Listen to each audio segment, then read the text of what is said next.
les vieilles chansons, les vieilles chansons qui tournent en rond. Les vieilles chansons, les vieilles chansons qui tournent en rond.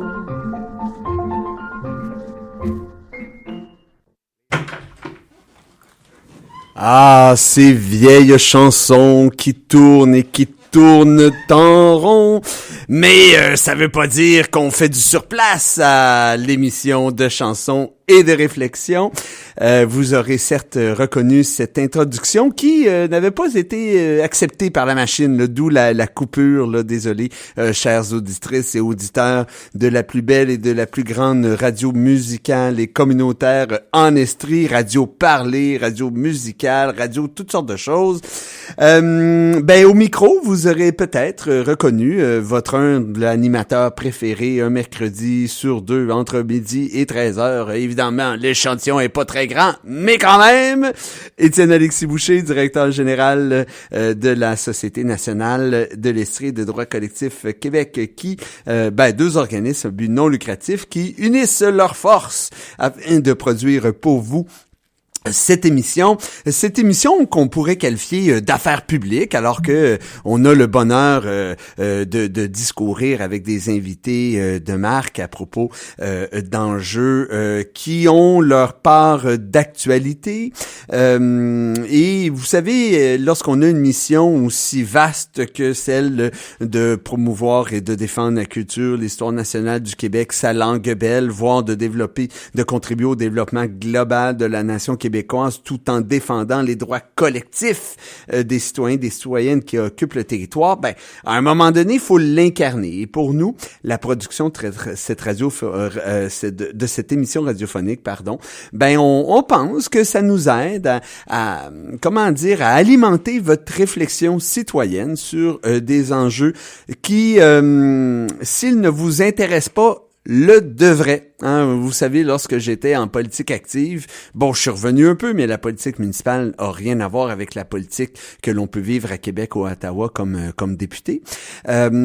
Souvent les gens me disaient, ouais, mais là, toi, tu te connais en politique, là, tu sais. Je veux juste vous dire que, évidemment, si connaître en politique, c'est pas nécessairement connaître le nom de son premier ministre ou de sa première ministre, là. C'est pas ce dont on parle. De s'intéresser à la politique, c'est de s'intéresser aux enjeux qui préoccupent, auxquels fait face finalement la population québécoise de manière générale. Et souvent, ce que je disais aux gens qui me disaient que pour eux, la politique, de toute façon, vous êtes tous pareils, vous les politiciens, les politiciennes, puis ça change rien, mon vote change rien. Je veux juste vous dire, là, vous avez le droit de ne pas vous préoccuper, de ne pas vous intéresser à la politique. Mais je peux vous dire une chose, c'est que la politique, elle s'intéresse à vous.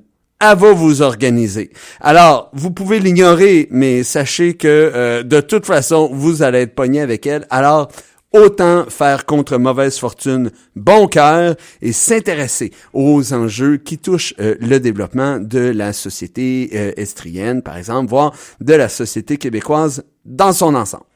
Alors, aujourd'hui, en cette magnifique journée du 17 juin 2026. On a le bonheur de recevoir une personne que je voulais recevoir il y a déjà quelques mois dans le cadre de l'émission qui devait porter sur la journée nationale des langues autochtones qui se tient annuellement le 31 mars. Maintenant, pour des raisons, je dirais, techniques, on n'avait pas été en mesure de recevoir à l'émission Monsieur Daniel Nolette, qui est directeur général du conseil de bande d'Odanak, qui est une des deux principales communautés formant la nation Wabanaki, qui est la nation réputée gardienne ancestrale des terres qui sont aujourd'hui nommées Estrie. Et donc, on est très heureux de discuter avec Monsieur Nolette des différents enjeux touchant les nations autochtones. Pourquoi? Parce que depuis un certain temps, dans le fond, le 21 juin, est à chaque année célébrée comme Journée nationale des peuples autochtones. Alors, 17 juin, 21 juin, on trouvait ce concept d'organiser ou plutôt de reprendre la discussion qui nous avait échappé à la fin du mois de mars dernier. Alors, pour savoir, pour votre information, la Journée nationale des peuples autochtones a lieu le jour du solstice d'été, qui, soit dit en passant, est le jour le plus long de l'année. On le célèbre, mais on sait aussi qu'à partir du 21 juin, mot-tadine, les journées recommencent déjà à raccourcir. Mais bon, on en a quand même pour encore quelques semaines, voire une couple de mois, à pouvoir profiter de nos soirées avec le soleil. Malgré tout, il fera pas noir à 4h30 à partir de demain matin, à partir du 22 juin, je vous en passe un papier. Et en fait, à l'occasion du solstice d'été, et cela depuis de nombreuses générations, plusieurs communautés issues des Premières Nations, des Inuits et des Métis présentes sur le territoire québécois, elles célèbrent leur culture, leur langue, leur tradition. En effet, depuis des temps immémoriaux, le solstice d'été a une signification culturelle et spirituelle profonde pour de nombreuses nations, marquant une période de renouveau, de connexion et de célébration. En 2026, on va célébrer la 30e édition de cette journée commémorative, alors que celle-ci avait été officiellement instituée en 1996 par le gouverneur général Roméo Leblanc, qui a désigné le 21 juin comme Journée nationale des Autochtones dans la foulée d'une recommandation commune de l'Assemblée spirituelle et de la Commission royale sur les peuples autochtones. Alors voilà pour la mise en bouche d'une émission qui, je l'espère, vous divertira. Et afin d'avoir le bonheur de parler directement à M. Nolette, on va vous soigner une petite chansonnette, évidemment, écrite par une artiste autochtone, soit Madame Élie Sapi, et le titre de la dite chanson est Ton vieux rêve, je pense, hein? Ton vieux nom. Alors voilà, bonne écoute et on se voit tout de suite de l'autre côté de cette pause musicale. J'ai rêvé cette nuit que tu dansais au milieu d'une terre brûlée, comme si les pas t'appartenaient, comme si tu les avais inventés.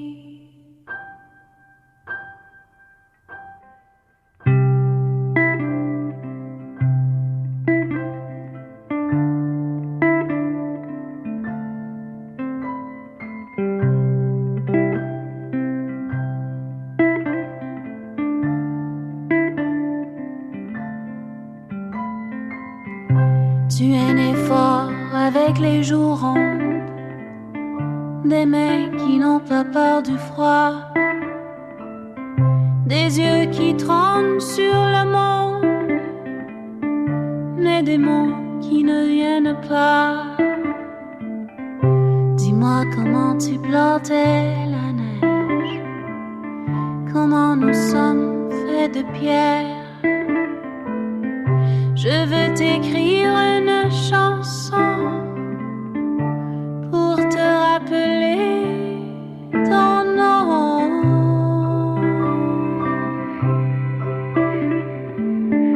Ton vieux nom.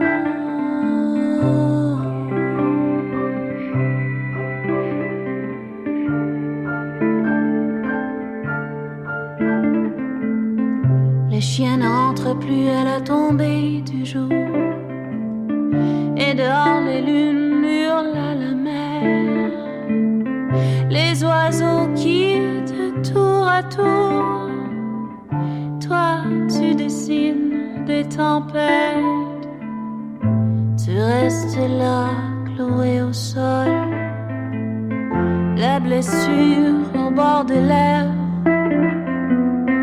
Et si ton cri lançait la révolte, mes jambes tremblent quand tu te soulèves.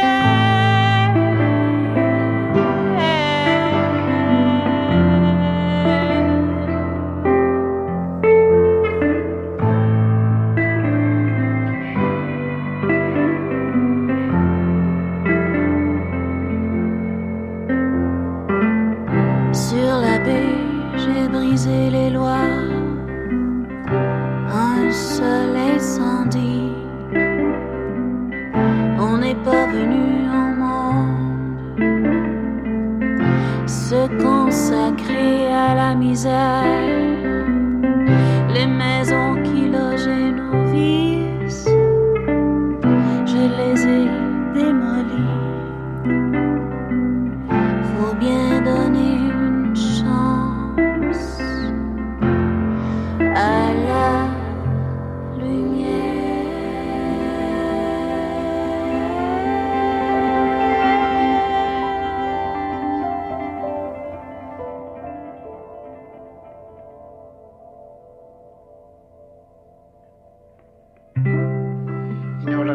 Venera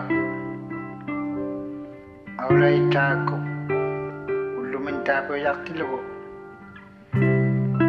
metempe sagalak simagama chinnete umabindigan yang ngopalok tala kadadagan anaragan lunikkalagama bisiani ulak samagalak sumayamanna tajige wala waki palilok tunga nalutan bilong sumayaman ulak sak lima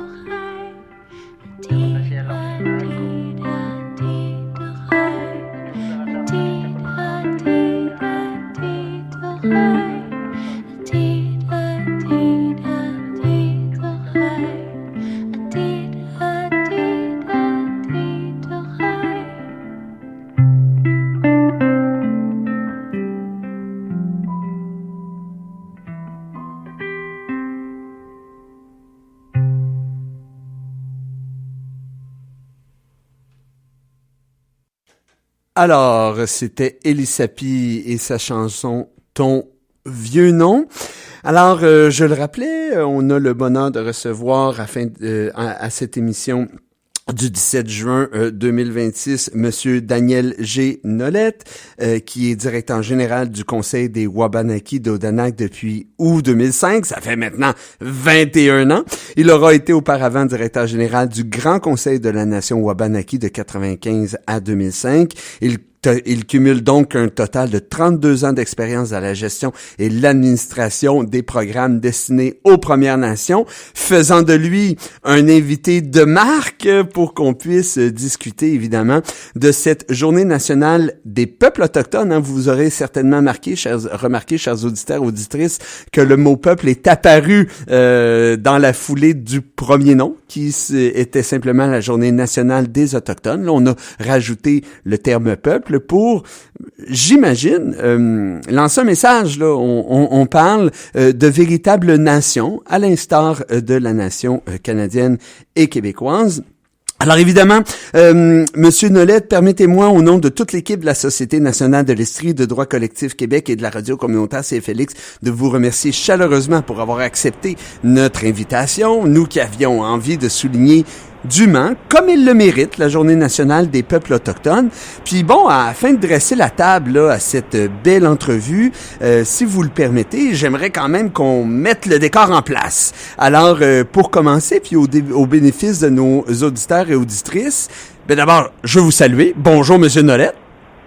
Bonjour, ça va bien? Ben oui, merci. J'ai pas toujours ce réflexe-là, là, mais vous faites bien là, de me relancer, c'est apprécié, Monsieur Nolette.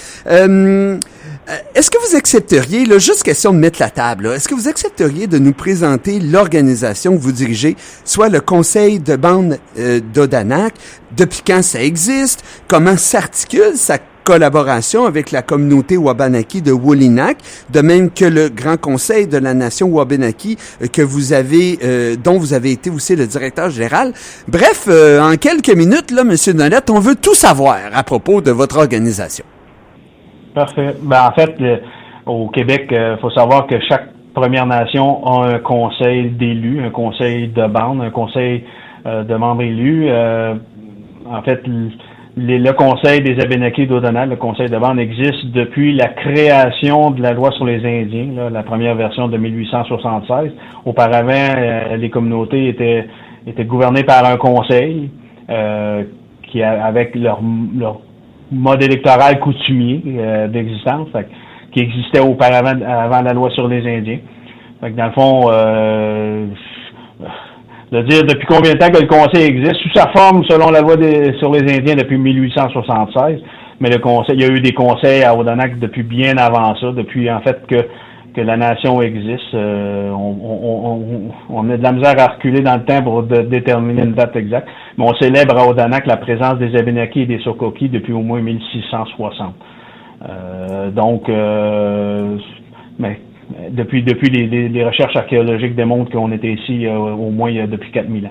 Autrement dit, juste oui. un petit clin d'œil, Monsieur Nolette, là, oui. Je comprends qu'on va, cette année, on célèbre le triste anniversaire d'une loi, là, disons, contestable. On va en parler un peu plus loin, là, le 150e, parce que 1876, 2026, là, ça me semble que ça fait pas mal 150 ans. Et on comprend, Monsieur Nolette, que, dans le fond, vous avez pas attendu l'arrivée des Allochtones pour vous donner vos propres structures de gouvernance, là, au sein des nations autochtones.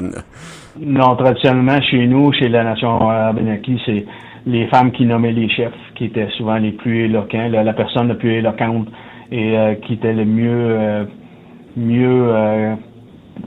prêt à représenter la communauté, la tribu, si on veut. Mais il y avait pas rien que le chef, il y avait des chefs de guerre, il y avait des chefs. Il y avait différents titres là, qui existaient, là, mais les chefs chez nous étaient nommés originalement par les femmes. Mais oui, effectivement, depuis bien avant l'arrivée des lois coloniales, il y avait des systèmes politiques qui existaient déjà dans nos nations. Et dans le système à l'heure actuelle, juste comme pour, puis là, je sais que les comparaisons sont toujours un peu boiteuses, mais pour le bénéfice de nos auditeurs et de nos auditrices, est-ce qu'on comprend que le conseil de bande de la nation Wabanaki agit un peu comme un conseil municipal plus là? Ben, en fait, oui, plus, parce qu'on est en soi un gouvernement. Si vous venez à Odanak, vous allez voir sur la devanture du bureau administratif gouvernement des Abénaquis d'Odanak, ben c'est carrément ça. C'est auparavant, les programmes pour lesquels aujourd'hui on administre pour le bénéfice de nos membres, c'était géré par le gouvernement du Canada, par les fonctionnaires fédéraux qui livraient les programmes et les services pour le bénéfice des Premières Nations au Canada. Mais depuis les années 1980, je dirais début des années 80, avec le 1 chez nous, je parlerai pas pour les autres nations, mais je parlerai particulièrement chez nous à Odanak. Le premier programme qui a été pris en charge, c'est l'éducation, le programme d'éducation, dans les années 81, 2, 3 à peu près. C'était le premier programme pris en charge chez nous, et par la suite, il y a eu différents programmes au fil des années qui ont été pris en charge. On parle ensuite de l'habitation, on parle des programmes de santé, services sociaux, l'aide aux revenus ou le bien-être social dans le temps, et ainsi de suite. Le plus gros de la prise en charge des programmes s'est terminé vers le milieu des années 90. Fait on peut dire aujourd'hui qu'on est un gouvernement, parce qu'un conseil de bande à Odanak, par exemple, en plus de gérer, comme je disais, on gère l'éducation, on a un programme, on gère l'habitation, on gère on a un centre de santé, un centre de prévention en santé et services sociaux, donc on gère nos programmes de santé. On a des soins infirmiers, des soins en psychologie, des soins en nutrition, on a un travailleur en réadaptation pour les gens qui ont des problèmes de dépendance. On a des services maintenant en ergothérapie, etc., etc. Donc on a une gamme de services qui sont dispensés à nos membres via le centre de santé. On gère aussi nos propres terres. On a aussi la gestion de notre corps de police. Odanak gère pour le bénéfice de la communauté d'Odanak et de Wolinak le corps de police des Abénaquis. Le poste de police est situé à Odanak. On n'a un poste satellite à Wolinak. On dessert Odanak et Wolinak avec le corps de police des Abénaquis. On gère aussi, bien sûr, comme d'autres localités, municipalités, les travaux publics, tout ce qui est des services de déneigement, entretien des aires publiques, des infrastructures communautaires.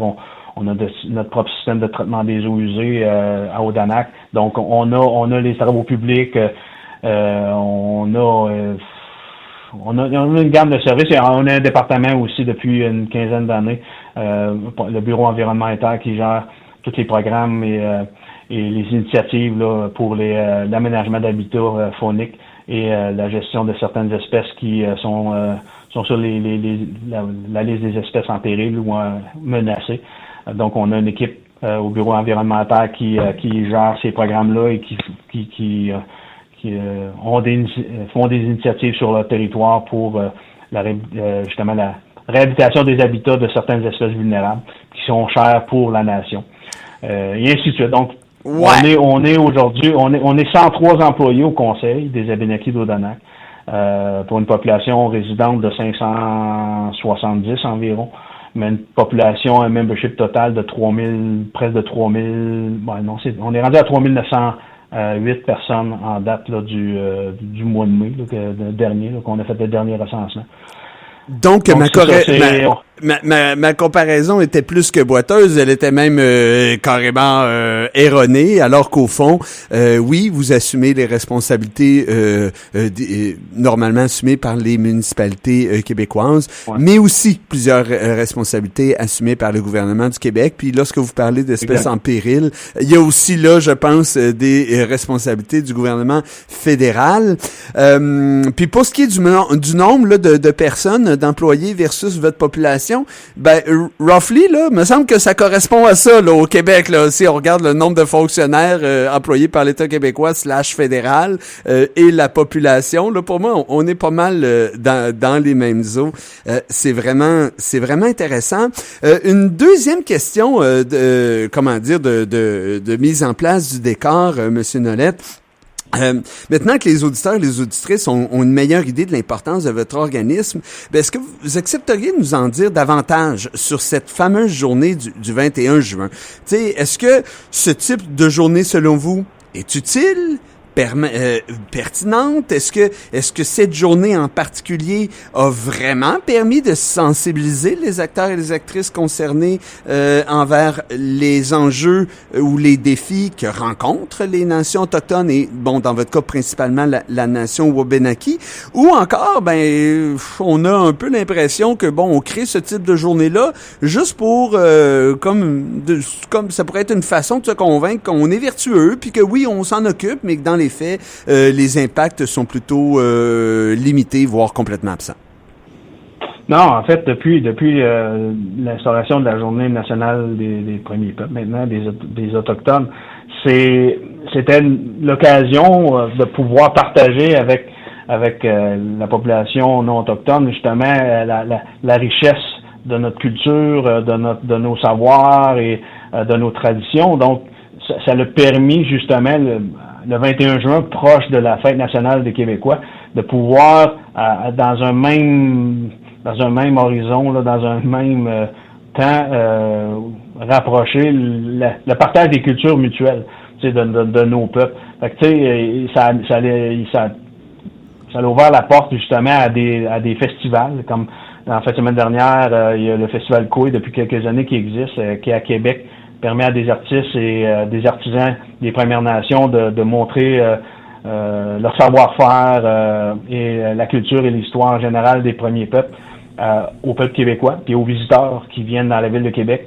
Puis le 21 juin, il va y avoir d'autres activités dans le cadre de l'événement en Coué qui va aussi permettre davantage, là ça va être un spectacle à grand déploiement avec des artistes qui sont de plus en plus connus au niveau de la scène régionale là, des membres des Premières Nations du Québec. C'est vraiment une belle vitrine pour ça, pour vraiment démontrer et rapprocher, si on veut, nos peuples, et profiter du moment aussi pour continuer à faire l'éducation, de la sensibilisation, vraiment, pour, encore une fois, favoriser les rapprochements avec tout ce qui a été, en fait, vécu dans l'histoire, là, on fera pas tout le retour sur qu'est-ce qui s'est passé, mais en fait c'est une belle opportunité qui nous est offerte de vraiment souligner nos différences et vraiment de se rapprocher puis de rapprocher les ponts, parce que dans le fond avec le temps, avec l'histoire, avec les ponts se sont brisés, il y a eu des événements fâcheux, il y a eu des choses qui se sont encore passées récemment dans les dernières années. Mais avec la Journée nationale des Autochtones et les autres journées Vérité-Réconciliation en septembre, mais c'est des choses qui permettent de justement penser les blessures et de passer à autre chose et de vraiment apprendre à mieux se connaître. Puis les gens ont vraiment découvert que la réalité des Premières Nations, c'est quoi. Puis comprendre pourquoi on est là aujourd'hui, pourquoi il y a eu cette journée-là, pourquoi il y a la journée Vérité-Réconciliation en septembre, mais parce qu'il y a eu un passé. Et les gens n'étaient pas trop au courant de comment ça en est venu là. Mais avec l'éducation, avec la sensibilisation que ça a permis de faire, on se comprend mieux, on se connaît mieux aujourd'hui. Je vais faire du pouce sur votre réponse des plus détaillées, Monsieur Nolette. Là, vous avez parlé déjà là, de festivités qui ont été organisées là, lors de la semaine dernière à Québec. Dans le cadre de la journée qui s'en vient, là, dans les prochains jours, est-ce que vous, à Odanak, vous prévoyez souligner cette journée d'une quelconque façon? Et si oui, comment? Est-ce que bien sûr, j'imagine que l'ensemble de la nation Wabanaki sera appelé à y contribuer, mais est-ce que toute la population y est conviée justement pour mieux se connaître? Puis quand on se connaît mieux, souvent il y a des préjugés ou des peurs irrationnelles qui finissent par tomber tranquillement. En fait, pour la journée du 21, il y a nos artisans qui ont participé et qui participent à l'événement Coué. Mais pour ce qui est de localement, on profite de l'occasion pour justement, depuis plusieurs années, on va sur le territoire de la communauté, là, sur l'île Ronde, et on va avoir un campement où on va tenir un week-end culturel. Dans le fond, c'est réservé aux membres de la communauté. Ça aurait pu être l'opportunité pour échanger avec nos frères, nos voisins, mais on en profite. Ça arrive une fois par année. On en profite justement pour aller faire un genre de ressourcement, un week-end culturel sur l'île Ronde, et on fait un campement avec différentes activités. On va faire de la pêche, on va faire, bien sûr, on va festoyer, on va avoir de la nourriture traditionnelle et on va en profiter pour échanger. Mais on célèbre depuis quelques années là, vraiment ça dans l'intimité chez nous. Là. Bon, c'est vraiment intéressant et ça a l'air fou comme ça, mais le temps passe toujours trop vite lorsqu'on discute avec quelqu'un d'intéressant sur des enjeux intéressants. On en est déjà, Monsieur Nolette, à la moitié de l'heure. Alors, si vous le voulez bien, là, on va prendre une courte pause commerciale d'à peine 90 secondes, là, vous permettant, de même qu'à nos auditeurs et auditrices, d'aller chercher un verre d'eau en cette chaude journée, mais revenir rapidement à l'écoute de CFLX, puisque dans à peine quelques dizaines de secondes, on sera dans le fond la deuxième partie de cette émission concernée à la Journée nationale des peuples autochtones en compagnie de M. Daniel G. Nolette, directeur général du Conseil de bande de la nation Wabanaki à Odanak. Il est midi 28 minutes. La 5e édition de l'Afro-Festival de Black Estrie arrive à grands pas. Les 4 et 5 juillet 2026, rendez-vous au Parc Blanchard pour une célébration vibrante des cultures afrodescendantes. Une fin de semaine entièrement gratuite vous attend avec une programmation colorée. Exposants, prestations artistiques, traiteurs aux saveurs d'ici et d'ailleurs, maquillage pour enfants et bien plus encore. Venez découvrir, célébrer et partager des moments inoubliables en famille ou entre amis. Un événement organisé par Black Estrie avec le soutien de la ville de Sherbrooke.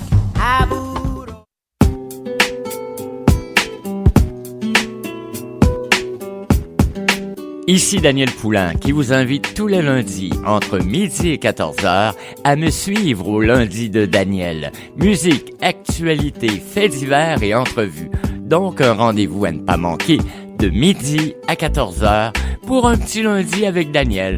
Pas pire prend tout.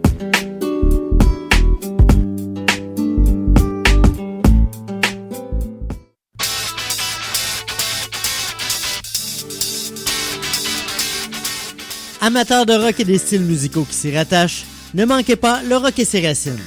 Le mercredi de 16h à 18h et en reprise le jeudi de 22h à minuit, c'est le Rock et ses racines. Animé par Patrice Desmarais, c'est pas pire pantoute, sur les ondes de CFLX, la vraie radio rock en Estrie.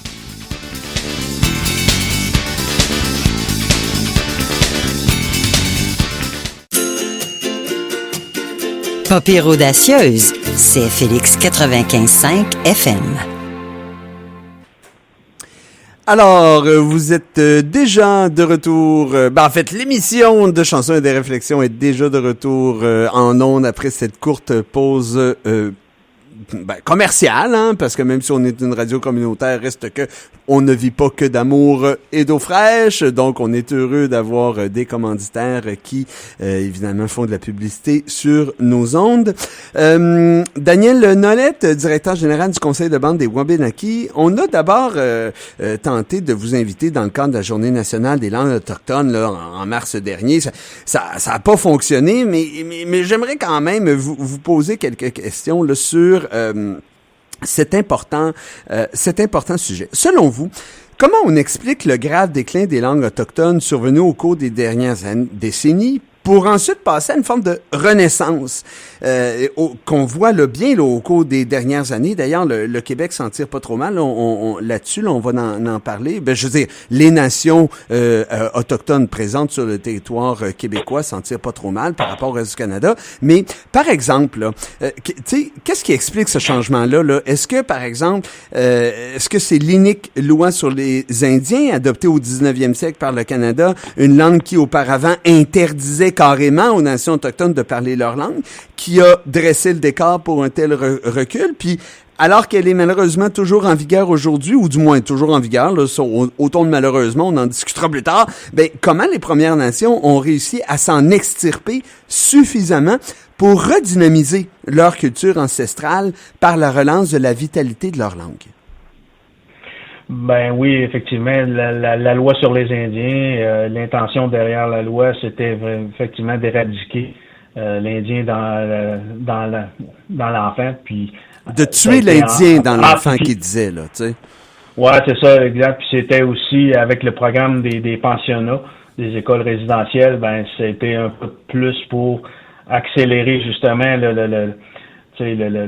d'effacer si on veut, la culture et l'histoire, l'identité des Premières Nations au Canada. Ça n'a pas fonctionné. Heureusement. Non seulement heureusement.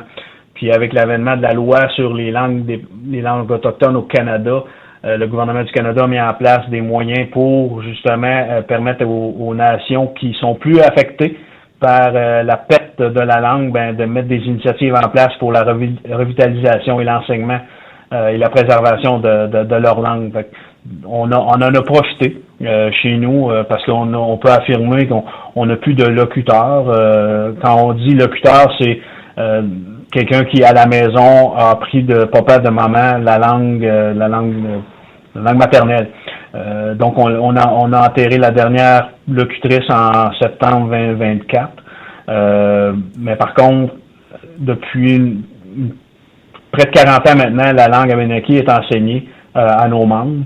Et avec l'avènement des moyens technologiques qui sont arrivés avec la pandémie, la vidéoconférence, ça a permis d'augmenter, si on veut, l'auditoire, les élèves, les gens qui ont pu s'inscrire à nos cours de langue. Maintenant, on donne 4 cours de langue à Odanak en virtuel. Il y a 4 cours qui se donnent à différents niveaux, les niveaux débutants, intermédiaires et avancés, qui permet à près de 80 membres.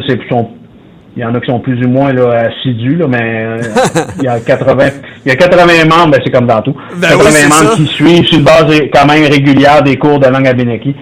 Puis on ambitionne dans quelques années de pouvoir affirmer que, sans dire que la langue va être parlée couramment, mais on va pouvoir dialoguer et les gens vont pouvoir dialoguer dans la langue abénaquie. Et dans le dernier plan de priorité politique que le Conseil a adopté en mai 2025, dans le courant de la prochaine année, on veut à Odanak adopter la loi sur la langue, la Nomba-Ondwa-Wangan, c'est le nom de la langue abénaquie, pour faire en sorte qu'elle soit en prédominance dans l'affichage à Odanak, sur les bâtiments publics,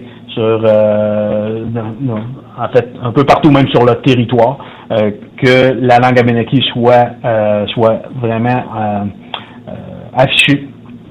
Fait que quand vous venez à Odanak, vous allez voir sur la quasi-totalité des panneaux de signalisation, sinon sur les édifices publics, les noms dans les 3 langues, l'Abénaki en premier lieu, ensuite le français et l'anglais.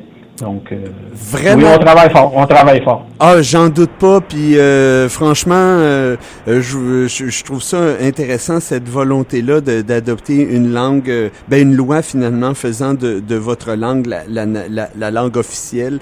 Pour un ardent défenseur de la Charte de la langue française, vous pouvez être sûr que je suis d'accord avec cette démarche-là. Et puis tout d'un coup, peut-être que la Charte, vous y trouveriez des idées intéressantes, là, notamment en matière d'affichage. D'ailleurs, parlant de ça, à mon très humble avis, Monsieur Nolette, là, je peux me tromper, je me trompe souvent, là, presque à tous les jours, là, tu sais. La nation québécoise et les nations autochtones ont beaucoup plus en commun, beaucoup plus de points en commun que de points qui les divisent. Et la protection de nos langues respectives, toute la gang sont ultra minoritaires en Amérique du Nord, je pense en est une excellente illustration des langues qui ne pourraient survivre si elles étaient laissées à elles-mêmes, à la merci de la seule loi du marché. Or, certains, et on l'a entendu notamment dans le cadre des débats là, liés à l'adoption de la loi 96, qui venait bonifier la Charte de la langue française, certaines voix s'opposent à la protection, opposent plutôt la protection du français à la protection des langues autochtones. Or, est-ce que, selon vous, on a raison d'opposer ces deux combats? D'ailleurs, est-ce que cette opposition-là n'était pas un peu surfaite, alors que je le disais, c'est au Québec et de loin que les langues autochtones sont le plus parlées au Canada? Est-ce qu'il n'y a pas là un enjeu qui pourrait davantage nous unir que nous diviser? Ben oui, parce que justement, on s'est positionné fortement contre le projet de loi 85 qu'on mentionnait, parce que les langues des Premières Nations étaient oubliées. Ce qui faisait en sorte qu'on serait dans l'illégalité d'afficher dans notre langue sur notre territoire. Fait que c'est pour ça qu'on a réagi vivement avec l'Assemblée des Premières Nations du Québec-Labrador pour dire dénoncer le fait qu'on nous a ignorés dans l'élaboration de cette loi-là. Puis justement de pouvoir nous permettre d'afficher au moins sur notre territoire, tu sais, en toute légalité, d'afficher dans notre langue. Puis vous l'avez dit en entrée de jeu dans la question, c'est effectivement vrai. On partage les mêmes j'ai pas le meilleur terme, concern. Enjeux, préoccupations. Enjeux, les mêmes enjeux, exactement, parce que la langue d'un peuple, c'est à la base son identité propre. Fait que si on perd la langue, on perd une partie de notre identité. Fait que on a le même enjeu que le peuple québécois avec la langue française. Au Canada. C'est malheureusement le fait que, justement, avec la mondialisation, la globalisation et l'usage de l'anglais qui est la langue de commerce privilégiée, qui fait que il faut se battre davantage. Puis les jeunes qui poussent, ils sont avec l'Internet, l'accès au monde par l'Internet, souvent nos jeunes vont être enclins à utiliser beaucoup plus l'anglais que le français. Fait on a des vies, on partage aussi le fait que le Québec doit effectivement mettre des efforts pour la préservation de la langue française au Québec, mais en nous permettant de pouvoir garder et de pouvoir mettre en valeur nos langues aussi. Là. Il y a moyen de cohabiter. Là. C'est clair que c'est pas deux combats qui s'opposent, là, du moins à mes yeux, puis je suis heureux de vous entendre le dire aussi. Si vous le voulez bien, oui, on sera à peu près l'heure de la pause musicale. On va permettre, Monsieur Nolette, à nos auditeurs et auditrices de se reposer un peu des neurones qui, je suis convaincu, sont sollicités par les propos qui se tiennent aujourd'hui à l'émission. Et on ira en chanson avec un artiste autochtone nommé Samian, qui est, à mes yeux, un peu un artiste de combat, hein, un artiste comme je les aime, ou une artiste là, très très revendicatrice, alors que l'art, la chanson, sert aussi à parler politique, hein, c'est important. Alors, nous irons en chanson avec Samian et son titre et une chanson titrée « La paix des braves ».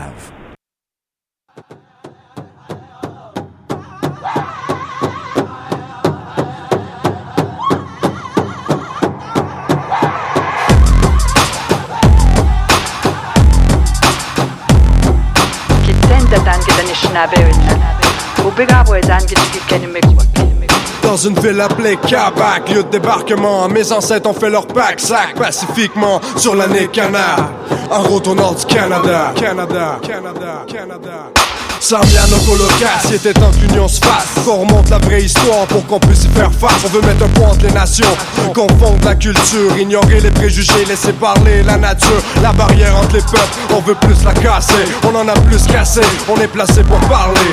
On remonte le temps dans le pantalon de Christophe Colomb qui découvre l'Amérique et tous ces peuples qui y habitent. On était pacifiques et encore même aujourd'hui, un homme blanc sur l'Atlantique qui rêvait de faire son pays. On fume le calumet de paix sans rancune. On est capable de rester vrai même si on porte plus de plume.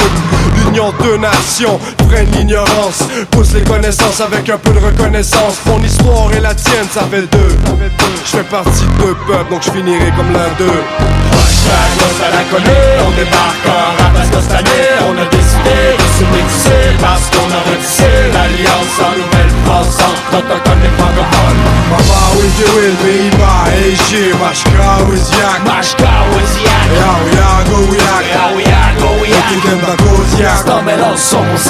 De l'Europe à l'Amérique, j'ai traversé l'Atlantique. À cette époque épique, au pays du porc épique, la maladie du scorbut scorait droit au but. Et c'est aux Premières Nations que je dois ma guérison. Raquette, canot, boucan, tisane et tobagane. L'authentique autochtone enseigne aux profanes. La science de la savane, ça se soucie qu'en filigrane. La soutane mégalomane allait lui casser le crâne. Pour les Amérindiens en Amérique, il y a deux choix. Soit on les abat, comme au CETA, ou bien soit qu'on les réserve comme au Canada. Les réserves ou abat, le problème demeure le même. Car tombent une à une les quilles de leurs emblèmes. Ah, les visages pâles peuvent bien devenir blêmes. Désolé pour le passé, à présent qu'est-ce qu'on fait? Allume le calume, mec, on fume pour la grande paix. À la connaît, on débarque en rap parce que cette année on a décidé de se mixer parce qu'on a retissé l'alliance en Nouvelle-France entre autochtones et francophones. À la connaît, on débarque en rap parce que cette année on a décidé de se mixer parce qu'on a retissé l'alliance en Nouvelle-France entre autochtones et francophones. Mama will be by Asia, Mashka with Yak, c'est un mélange sombre, c'est le pacte. Je m'excuse si je t'excise, tu meurs pas. Ou si oui, ta mort est exquise. Pas de taxe, on te plume pas. On te préserve dans l'alcool, on te fume dans le tabac. J'appelle ça de la taxidermie. La quoi? Parle-en à René Dupuis-Morancy. Chris, ignorance crasse me laisse un goût ranci. Vite, faut que je me rince sous les chutes Montmorency. Oui, maman, oui, je me souviens que nous fûmes les premiers touristes dans ce pays qui paye à sa survie, à rendre ses esprits qui ont le souffle court. Et nous les cœurs c'est pris, trop pris, tellement pris qu'ils sont pharma-pris. Ah ah, le karma crie, Algonquin, Inou, Atikamekw du Québec. Si on allumait le calumet, qu'on fumait pour la grande paix. À la connaît, on débarque en rap parce que cette année on a décidé de se mixer parce qu'on a retissé l'alliance en Nouvelle-France entre autochtones et francophones.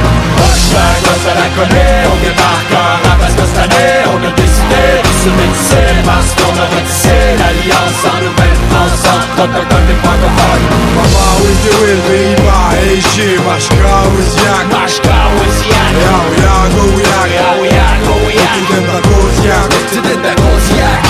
Mama will be by Asia, Mashka with Yak, c'est un mélange sombre, c'est le pacte.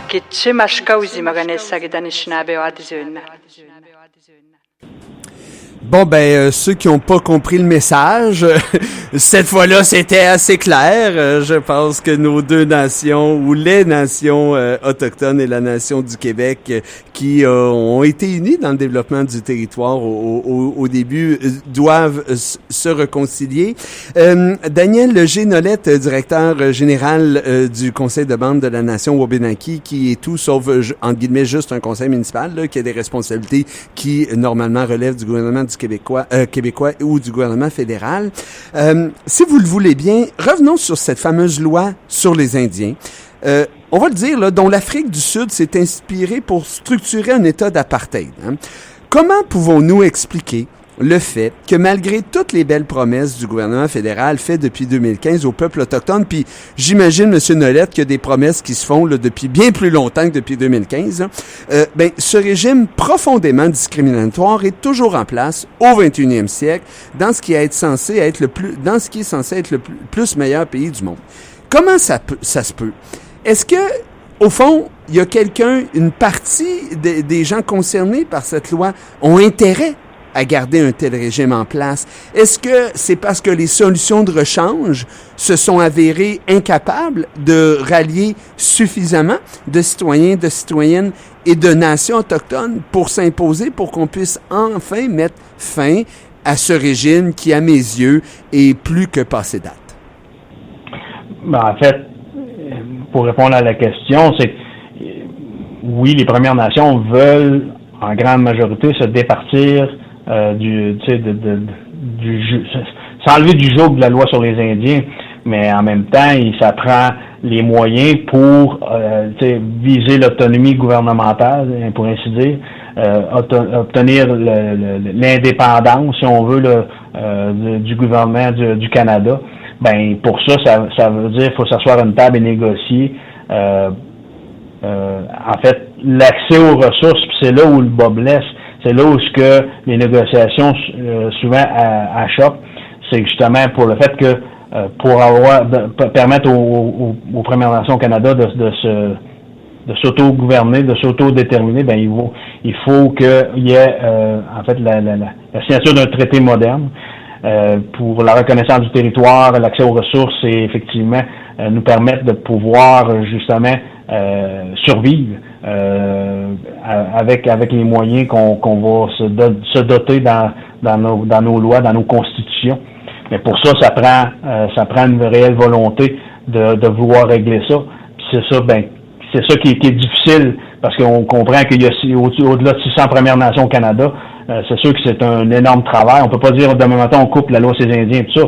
Il faut rappeler dans l'histoire, quand il y a eu la proclamation royale en 1763, le gouvernement du Test se sont engagés auprès des nations de dire, regarde, on va créer des aires, on va retourner chez vous, on va s'occuper de vous autres, mais on va, en compensation pour justement les loyaux services et que vous avez donné là, dans la guerre là, France-Britannique, puis par la suite, avec l'occupation du territoire, ça menait à quelque part par les nouveaux colons, là, les colons britanniques et français, c'était à quelque part une réparation pour cette loi-là pour la perte de nos territoires, de nos terres. Là.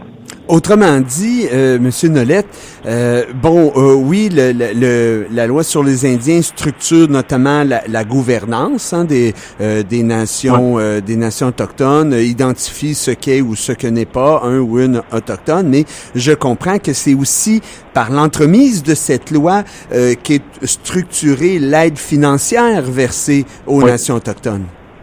Oui, en fait, ça découle de ça, de l'obligation fiduciaire du gouvernement du Canada. Et dans la Constitution, l'article 35 aussi, la reconnaissance des droits ancestraux issus de traités aux Premières Nations au Canada. Fait que dans le fond, c'est de là que découle la responsabilité des gouvernements de pourvoir aux services et aux programmes de services destinés aux Premières Nations au Canada. Mais c'est ça, pour se défaire de ça, il y a beaucoup d'étapes à franchir. Il y a certaines nations qui l'ont obtenu, qui se sont soustraites de la loi sur les Indiens. Mais ça a pris des années de négociation. Ça a pris du temps. Donc, il y a certaines nations qui ne sont plus concernées par cette loi. Ben oui, si on parle de la nation Cree avec la Convention d'Abidjan qui a été signée dans les années 70, ils ne sont plus sous la responsabilité de la loi sur les Indiens. Ils ont avec la paix des Braves, ils ont leur propre système à eux. Là. Ah, c'est intéressant ça, parce que la paix dont vous faites référence, M. Nolette, ça a été signé avec le gouvernement du Québec, là, mais c'est de par cette entente-là avec le gouvernement du Québec que ces nations-là ont pu dire au gouvernement fédéral, merci mais non merci, on est en mesure de se gérer nous-mêmes désormais. C'est ce qu'on comprend. C'est en grande partie, oui. Ils ont encore certains programmes pour lesquels ils sont dévolus, mais ils ont le propre gouvernement, ils ont le propre système politique, puis ils siègent à l'Assemblée des Premières Nations Québec-Labrador, à l'APN, mais ils sont en quelque part indépendants aussi. Là. Vraiment intéressant. Ça a l'air de rien, mais là, l'émission tire déjà à sa fin. J'ai 2 dernières questions pour vous, Monsieur Nolette. Au cours de la dernière année, la Société nationale est devenue propriétaire d'un lieu géographique des plus symboliques dans la région, symbolique pour la région notamment cherbourgoise, soit le rocher Ménasson, situé dans la rivière Saint-François, là, tout près de l'embouchure de la rivière Magog, là, au centre-ville de ce qui est aujourd'hui désigné comme étant Sherbrooke. À l'automne dernier, on a eu le bonheur de vous rencontrer afin de solliciter votre participation à un projet mutuel symbolisant une nouvelle alliance, un nouveau départ entre le Québec et les nations autochtones, dans ce cas-là évidemment la nation Wabanaki, un projet envers lequel vous avez manifesté une magnifique ouverture. Est-ce que vous accepteriez de nous expliquer, et expliquer donc aux auditeurs et aux auditrices, pourquoi un tel projet visant le rocher Ménasson peut être intéressant pour vous? En fait, pour la nation, le rocher Ménasson, c'est une symbolique historique. Dans le fond, il y a eu des rassemblements aux Fourches. En fait, de la rivière Magog, Saint-François et Massawippi. D'ailleurs, c'est cette façon-là qu'on désigne Sherbrooke, c'est aux Grandes Fourches. Nikitaotogwasuk, c'est aux Grandes Fourches. En fait, c'est Nikitaotogwak pour Sherbrooke, aux Grandes Fourches. Et Nikitaotogwasuk, ça c'est à Bishop ou à Lennoxville, c'est où on appelle aux Petites Fourches, aux Petites Fourches, c'est ça. Donc on est dans les mêmes coins. Fait il y a eu des lieux de rassemblement importants. Là, il y a eu aussi lieu de bataille aussi là, symbolique suivant l'attaque d'Odanak le 4 octobre 1759. C'est dans ces environs-là que nos guerriers ont rattrapé les Rangers de Robert Rogers qui étaient venus attaquer Odanak. Quelques jours plus tard, qu'ils ont rattrapé quand lui s'en retournait vers l'État de New York via la Saint-François par le lac Memphremagog, la rivière Connecticut, pour retourner dans l'État de New York. On a rattrapé une bonne partie de ces hommes à cet endroit et il y a eu des batailles qui ont eu là. On a si on veut tuer la plupart des Rangers de Rogers qui ont été rattrapés. D'autres ont réussi à se sauver. Mais pour nous, c'est symbolique, cet endroit. Puis ça a eu lieu, donné lieu à des histoires, des légendes aussi, à cet endroit-là qui ont été romancées là, à ce rocher-là. Et si les auditeurs et les auditrices là, l'ont bien remarqué, je ne parle pas de l'îlot du Pain solitaire, je reprends plutôt la désignation autochtone de cet endroit-là. Puis c'est pas pour rien, c'est que lorsque vous l'avez nommé plusieurs milliers d'années avant les Allochtones, devinez quoi, il y en avait pas de pain qui était poussé sur le rocher, alors que si je me souviens bien, Ménasson veut dire un peu rocher nu ou rocher seul, là. En fait, c'est ça. Ménasson, c'est une pierre, c'est un rocher. Ménas, c'est seul. Ouais. Quand je l'expliquais à Ménal au c'est que je marche seul. Ménasson, c'est que le rocher il est seul. Il est là. Fait que non, effectivement, c'est par la suite qu'un pain a poussé sur l'île, sur le rocher. Mais à l'origine, c'était un rocher solitaire. Oui, puis donc on va prendre la Société nationale était fervente d'histoire. On va désigner le rocher de la façon dont il a été désigné au début de l'histoire. Là, la fin de l'histoire reste à écrire. Le temps file déjà, Monsieur Nolette. Il nous reste seulement 2-3 minutes, mais on a le temps quand même avant la conclusion. Ça m'est difficile d'organiser une entrevue avec un représentant des communautés autochtones sans aborder la fameuse question du territoire non cédé, qu'on entend beaucoup depuis quelques années, qui fait fréquemment l'objet de déclarations au début d'allocutions publiques diverses. Même le Canadien de Montréal s'y était mis à un certain moment donné. D'abord, comment cette déclaration-là est-elle reçue par les Wabanaki, puis par les Autochtones de manière générale, là, parce que bon, on vous, tu sais, c'est des Allochtones, là, c'est des Blancs là, qui font ces déclarations-là. Alors vous, comment vous recevez ça? Puis, selon vous, est-ce qu'elle est porteuse véritable de changement, ou encore est-ce pas là juste une forme de finalement de paraître, permettant aux non-autochtones de se draper dans une certaine vertu, sans conséquence, sans effet réel, mais avec la conviction d'avoir fait quelque chose. Ben, quand on c'est une chose de reconnaître que, par exemple, telle activité se tient sur le territoire non cédé, par exemple, de la nation Wabanaki sur le Dakina. C'est une chose de le reconnaître. Mais c'est parce que on dirait qu'avec le temps, à l'origine, il y avait, ça faisait du sens, mais avec l'usage de l'utiliser ici et là, ça vient que ça perd un peu son sens. Fait que pour nous, ça n'a pas de signification particulière. Simplement le fait que nous, on affirme qu'on est chez nous, c'est nos territoires non cédés, mais tu sais qu'on comment dire ça, donc quand il arrive des événements spéciaux puis qu'on veut le souligner à chaque fois, je pense que ça perd un peu de son sens. Puis simplement que ça soit écrit à quelque part, que ça soit reconnu, OK, on reconnaît que telle partie du territoire, c'est le territoire des Wabanaki, donc le Wabanakak, ben c'est correct, mais de dire après ça, de l'utiliser, de le répéter à chaque fois qu'il y a une occasion spéciale ou un événement, je pense que ça perd encore une fois son sens, puis je sais pas, là. Ça peut-tu même avoir l'effet contraire que celui de rechercher? Ouais. Parce que, justement, ça fait en sorte que c'est devenu comme commun, puis on l'entend plus vraiment? On l'entend plus, on voit plus la signification du message, puis oui, puis on le voit des fois sur les messages, des posts sur Facebook, sur Internet, bon, encore, tu sais, c'est sur le territoire non cédé, tu sais, ça vient que ça réveille des vieilles âmes, puis ça perd, encore une fois, son sens, puis c'est toute la symbolique derrière ça.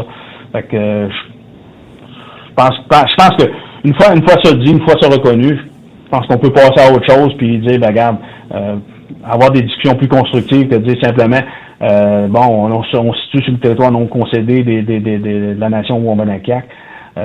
Fait que c'est. Autrement dit, Monsieur Nolette, là, les paroles, vous en avez assez entendu maintenant. Ouais. Passons à l'action, comme par exemple le réaménagement de l'îlot Ménasson. Exact. Faisons des gestes concrets, des gestes qui sont porteurs, qui vont ajouter justement à la valeur, à la richesse de nos peuples. Puis, regardons en avant, arrêtons de regarder en arrière, puis regardons en avant, puis avançons. Vous avez un talent naturel à la radio, Monsieur Nolette, parce que vous venez de faire une conclusion qui s'impose. Franchement, je vous remercie beaucoup d'avoir accepté de participer à cette émission, Monsieur Nolette, directeur général de la nation Wabanaki d'Odanak. Pourquoi? Pour souligner dûment, comme il se doit, la Journée nationale des peuples autochtones. Je vous invite, chers auditeurs et auditrices, à vous informer davantage sur cette journée, à être sensibilisés par rapport à la réalité que vivent les nations autochtones, et vous réaliserez que on se ressemble bien plus qu'on peut penser. Il y a beaucoup plus de ponts qui nous unissent que le contraire. Merci beaucoup d'avoir participé à cette émission, Monsieur Nolette. Ça m'a fait plaisir. Un grand merci à vous encore une fois et je vous souhaite une bonne journée à vous et tous vos auditeurs. Ben, je vous remercie beaucoup. Puis en conclusion, simplement, je vous souhaite une magnifique journée nationale des peuples autochtones qui se tient le 21 juin. À vous, Monsieur Nolette, aux membres de votre nation, comme à l'ensemble des membres de la nation québécoise qui se doivent de s'intéresser à cette importante journée. Puis, ben, comme on n'aura pas le temps de se voir d'ici là, je vous souhaite aussi une belle fête de la nation québécoise qui a lieu quelques jours plus tard, le 24 juin. Pour notre part, nous serons de retour le mercredi 1er juillet pour une émission qui portera sur la créativité et l'innovation. D'ici là, portez-vous bien et au grand plaisir de vous retrouver.